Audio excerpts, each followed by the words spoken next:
Përshëndetje që të gjithëve, unë jam Albana dhe mirë se erdhët në kanalin tim. Sot kemi një tjetër vlog dhe jam sërish në Maltë për të largohem për 3 orë. Dhe thash ta shfrytëzoj këtë moment për të shkuar pak tek Kiabi edhe tek Lucy Makeup Store, sepse Kiabi ka çorape shumë të mira dhe mua më pëlqejnë shumë, kështu që dua që të marr një 2 ose 3 pako, edhe tek Lucy Makeup Store sepse dua të marr disa nga ato lip liner stain që qëndrojnë që peel off, që hiqe, nuk e di si t'ja u them ato emrin. Mirë po, e postova unë, ju e pat nga vlogu kaluar, po e postova edhe në story, edhe disa nga me kishat e mia më kërkuan, kështu që thash, ok, meqense jam këtu, ti marr dhe shpresoj që të gjej tek Ormi, domethënë në Ormi, shpresoj të gjej tek dyqani atje, edhe kështu domethënë tash kam përsëritur taksin edhe të iki bëra dhe një dush sot në mëngjes, edhe I kam çik këto flokët kështu. Po nejse, dalim tani se me shumë mundësi në ka ardhur taksia. She goes her own way, like I don't give a damn girl, and my God she owns it. Sot që nuk kam kohën, Kiabi pas ka gjëra shumë të bukura. Shumë të bukura. Mendoj se ja dola me sukses sepse nuk mora asgjë përveç asaj që më duheshin.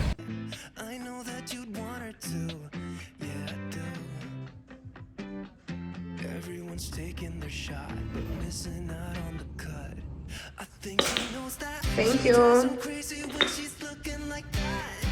Kam vendosur ngjyrën e re të lip stainit derisa të vi taksia, edhe po iki tani, ka ardhur momenti që të iki në shtëpi në Shqipëri, në Tiranë, edhe po mbaj këtë kostumin sportiv, thash ta kem sepse më rahat në dimër edhe jam edhe ngrohtë me këtë kostumin, edhe do marr edhe pallton.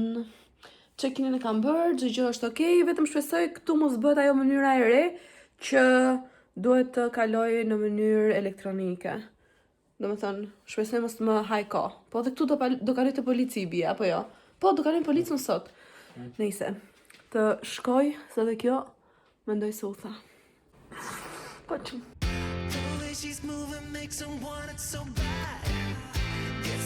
Attention that we wish that we had, yeah, it's almost cruel, cause I want her to, oh yeah, I'm running in circles just to make her react, my heart is racing, yeah, I want her so bad, I wanna... Mirë mëngjes si yje dhe ja ku jemi nga Tirana. Kam kaluar një ditë e gjysëm që nga momenti fundi që ne vjemi parë bashk, zot, e dielli. Edhe kam qenë super mega e zënë, okej, kisha për të dorëzuar një fustan në Durrës, një fustan në Greqi, një shani në Greqi, nuk e di, kam qenë super e lodhur, edhe sot është e shtunë dhe kam një nuse që tani në 8 mëngjesit, më pas do t'iki në trajnimet, ose më saktë në seminaret, nuk e di si quhet, trajnimet e Ermal Mamaqit bashkë me Giselën. Kështu që më duhet të nxitoj, shpresoj të mbaroj punë shpejt, që mos të humb as trajnimet, mos të mbas as nusen.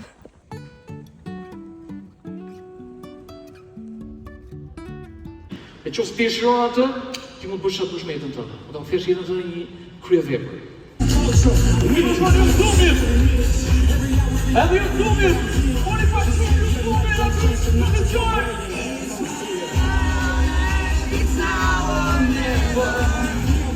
Mirë mëngjesi nga dita tjetër, po shkoj sërish te Ermali, kam marrë edhe blokun tim me vete, edhe mund të them që ka qenë një nga gjërat më të mira që unë kam bërë kohët e fundit, dhe mësova shumë gjëra që do më duhen për të tashmen dhe të ardhmen, se jo. Kështu që sot besoj kemi trajnime të tjera, edhe me si më pres të shkoj. Life is a winding road, no telling where it goes. Edhe I thot mësuesja të shkosh ke drejtori, ta kosh drejtorin. Edhe ky djalë I vogël shkon atje. Dhe drejtori I thot: "Do marrësh të letrën, do marrësh të zarfin dhe do ta japësh mamit." Do shkosh t'i hapësh mamit. Dhe ky djalë I vogël u gëzuar shumë. Sigurisht nuk dinte të lexonte. Ishte 6 vjeç, nuk ishte mësuar të lexonte. U merr letrën dhe shkon tek e joma. Dhe I thot: "Më ka dhënë drejtori një letër." E joma hap letrën, e lexon. Dalon për një moment, e shikon djalin e saj dhe thot, e ti që shkruaj këtë letër. Në këtë letër shkruaj që ti je një fëmijë i jashtëzakonshëm. Ti ke disa aftësi që shokët e tu të klasës nuk i kanë, dhe ty duhet të të ngrenë në një klasë më të lartë, sepse ti mëson më shumë dhe më shpejt se gjithë shokët e tu të klasës. Ishte parë më që atëherë, e merr zarfin, hap zarfin, shef letrën, lexon letrën dhe i pritën këmbët. Bie në gjunjë, duke qarë, sepse lexon diçka që nuk e kishte marrë mendja kurrë. Në atë letër nuk shkruaj asgjë nga ato që mamaja e tij kishte thënë atë ditë.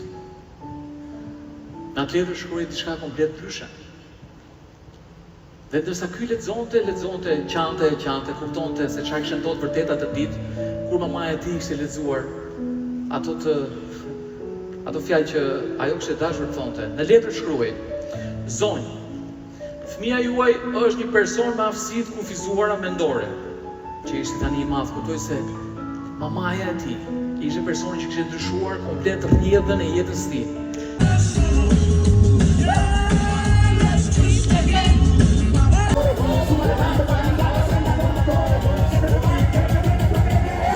Kemi dalë një orë në pushim dhe erdhëm për të ngrënë me kiselën. Madhërishme. Po, më solli këtu se më tha do kënaqesh. Tani ta shohim se do kënaqemi.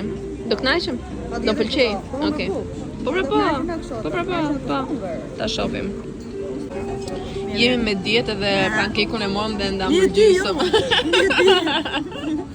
E thave. Jo gjua, që kam pas për shumë, kjo është e rrezikshme. Ose mos më ndodhi kjo, ose mos të sikur shkoj kështu. Jo Einsteini shumë edhe Heisenberg dhe kjo kollapsi i valve është Schrödinger. Pacienta kancerogjen unë kum dha deri 33 ditë edhe në Tiranë se aty në gjallë, vetëm ujë. Nuk ka qelis që jeton kur s'ka me çka ushqyer. Dhe kjo ato që ka marrë çmimin Otto Warburg që është qeliza kancerogjene ushqehet me glukozë, sheqer. Mirëmëngjesi nga 2 ditë pas trajnimit me Ermalin. Nuk janë folur shumë të ditë nga që kanë qenë shumë të zëna dhe kanë qenë me orare shumë të zgjatura, edhe s'kam patur mundësi që të flas dhe t'ju shpjegoj se ça po bëj unë atje.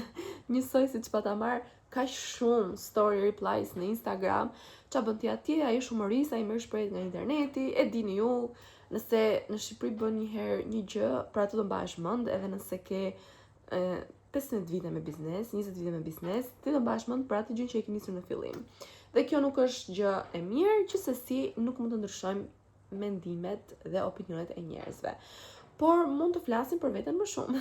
Unë mendoj se bëra shumë mirë që shkova. Ishin 2 ditë trajnimi prej orës 10 deri në orën 7 dhe jo vetëm me Ermalin, por edhe me biznesmen të tjerë, të tipit Zamir Mane, Vasil Naçi, Hetem Ramadani, edhe vetë Ermali, por kishte edhe coach të tjerë që na mësuan se të meditojmë, të tjerë. Mendoj se ja vlen. Ka shumë gjëra të reja që ju mësoni atje, gjëra që mbase edhe i kishte dëgjuar më përpara, por flinin në atë pjesë të trurit që nuk i përdorte dhe nuk i vinte në punë. Edhe është si një llampë, keni parasysh atë llampën që ndizet edhe thua, po pse s'kam përdorur unë këtë gjë e dija, pse nuk kam bërë më përpara. Edhe mendoj se ja vlen. Për mendimin tim, unë si një vajzë që ka punuar edhe në menaxhiment, do me thënë kam qenë edhe menaxhere e një dyqani shumë të madh në Malt, edhe si pronare tashmë e Sharmit të Bardhë dhe Sharm Kotur, dhe mendoj se duhet të shkoja dhe bëra shumë mirë që shkova sepse mësova shumë gjëra të reja edhe çdo gjë do mundohem ta vendos në punë avash. Përveç kësaj mora dhe motivim. Nëse unë do kisha dëgjuar të gjithë njerëzit që unë kam ndarë idenë time në fillim për të hapur Sharmin e Bardhë, 80% atyre personave më kanë thënë jo, mos e bëj, mos e hap, ka shumë, dhe ja ku jam sot. Nuk po them që kam një punë të jashtëzakonshme, çdo gjë po shkon perfekt, se nuk është perfekt për aq kohë sa unë jam në distancë me partnerin tim. Por puna dhe qëllimi që unë i kisha vendosur vetes time brenda një harku kohor prej një viti, ja kam dalë. Dhe qëllimi im kryesor ka qenë që unë të kisha nuse çdo muaj. Të paktën një nuse çdo muaj. Nuk po flas për pjesën e Sharm Koturit që ajo është gjë ekstra edhe që unë e kam vendosur me shumë kënaqësi. Por unë ja kam arritur qëllimin tim. Edhe ka qenë ky vit i parë, viti i provës për të më bërë mua që unë dua ta vazhdoj shumë këtë si gjë. Edhe i inkurajoj të gjitha gocat që duan, edhe çunat, ata që më ndjekin, që duan të marrin një nismë për të hapur një biznes, whatever, nëse do zhgënjehesh, nuk do eci çdo gjë siç ti e ke menduar, ose nuk e di si çfarë. Ka biznese që e kanë nisur me 0 muajin e parë dhe janë sot shumë lart. Kështu që mos dëgjoni askënd, vetëm vendosjani qëllim vetes tuaj edhe do t'ja dini realisht. Nuk është asgjë e pamundur. Edhe mua kush më pyet që shikoj se kam një plan të hap biznesin, kështu i them direkt, po bëje, pse jo? Mund bësh këtë, mund bësh atë me pjesën e marketingut, këtë. Nuk e di, domethënë po mundohem shumë që mos të jem një jo e dikujt, sepse demoralizohesh, nuk e nis me qef, e nis me frikë, sa më shumë frikë të kesh, aq më keq është. Edhe prandaj mendoj se këto trajnime hyn në punë, edhe pse nuk keni arsye pse të blini biletën më të shtrenjtë, të thoni, shikoni se ishte bileta më e shtrenjtë, kaq lek, unë nuk kam kaq lek se kaq është rroga ime mujore. Mund të merrni bileta me çmim tjetër që janë pak më larg. Organizimi ishte super atje, domethënë ti mund ta dëgjoj edhe nëse ishe në fund të sallës, edhe nëse ishin ato kariket në fund fare, e dëgjoje shumë mirë, dëgjoje të gjithë shumë mirë, kishe ekrane të mëdha që ta shikoje shumë mirë personin që ishte në sken. Nuk po flas vetëm për këtë trajnim, po flas edhe për trajnime të tjera, kanë filluar të bëhen shumë në Shqipëri dhe është shumë gjë e mirë. Unë do mundohem këto që kanë lidhje me biznesin dhe me veten time, jashtë biznesit, do mundohem që ti bëj. Nuk jam tip që bëj këto me afat kohor shumë të gjatë, por këto që janë të shkurtra edhe të shpejta më pëlqejnë, edhe mendoj se do të bëj sërish trajnime të tjera një ditë. Po këtë vit mendoj se do ta mbyll me trajnimet, po vitin tjetër jam e bindur që dua të nis më shumë trajnime dhe të mësoj më shumë gjëra për veten time dhe për biznesin. Kështu se u lodha duke folur. Se ju shikoni të prerë disa pjesë, por unë nuk e pres. Dhe tani të shkoj në punë, do të shkoj në punë sepse kemi punë. kemi vërtet punë. Do të çoj difuzane të nusërisë në pasarinë kimik, pasi kemi bërë disa ndryshime edhe duhet që ti laj që nusja që do t'i marrë nesër, ti ketë të lartë të hekurosur, edhe e dini vetë ju këtë gjë. Kemi bërë disa ndryshime të ato difuzane edhe si pëlqyen, kështu që jemi shumë okay. Të vazhdojmë me procesin e dytë që është ai i larjes. Edhe të nxitoj sepse po bie edhe shi, edhe gjeni pak. Kam lënë çadrin te puna. Edhe nuk kam asnjë çadër këtu në shtëpi, kështu që më duhet që të nxitoj dhe kam menduar të vesh xhupin me kapuz që në rast se më zë shiu rrugës, unë jam tip që nuk ndaloj të futem në ndonjë stre, po vetëm eci. Eci derisa të shkoj në destinacionin tim. Kështu që duhet të nisem tani edhe të shkoj sepse sa më herët aq më mirë ti mbaroj edhe unë të gjitha këto gjëra sepse kam 3 shamia për të mbyllur, edhe më duhet të marr rruza të kuqe sepse do të fusim edhe ngjyrën e kuqe tek shamiat. Okej, po hapemi shumë. Po zgjerohemi shumë, po fusim opsione të reja, mundësi të reja, edhe shpresoj shumë që së shpejti të rritemi edhe me staf. Kështu, tani të ikim për tek Sharmi. Driving through days and nights, won't stop for traffic light. E dini, dua që të marr një pemë për vitin e ri, ta vendos diku këtu, edhe më duhet të marr disa vaza të tjera sepse kjo pema e jetës nuk e ç'është kjo, po pëlqet. Edhe për atë tjetër më duhet një më e madhe, edhe për atë tjetër më duhet një më e madhe, edhe për atë lulin që u tregova pak më parë më duhet një më e madhe, edhe dua që të marr gjithë njësoj. Edhe kam edhe këtu lulën e lekut, që te kjo besoj do një vazë tjetër. Nëse po thosha që dua të vendos pemën e vitit të ri këtu edhe një manekin me fustanet e reja që po bëjmë, që janë për vitin e ri, domethënë me krah të gjata, me copat e ashtuquajtura Chanel. Edhe besoj se ta marr këto ditë që ta vendosim bashk, edhe t'japim pak më shumë atmosferë dyqanit sepse duket shumë bosh. Tashmë e dini ju se e kam dyqanin super gjigant dhe çfarë do lloj gjë që të vendos nuk mbushet.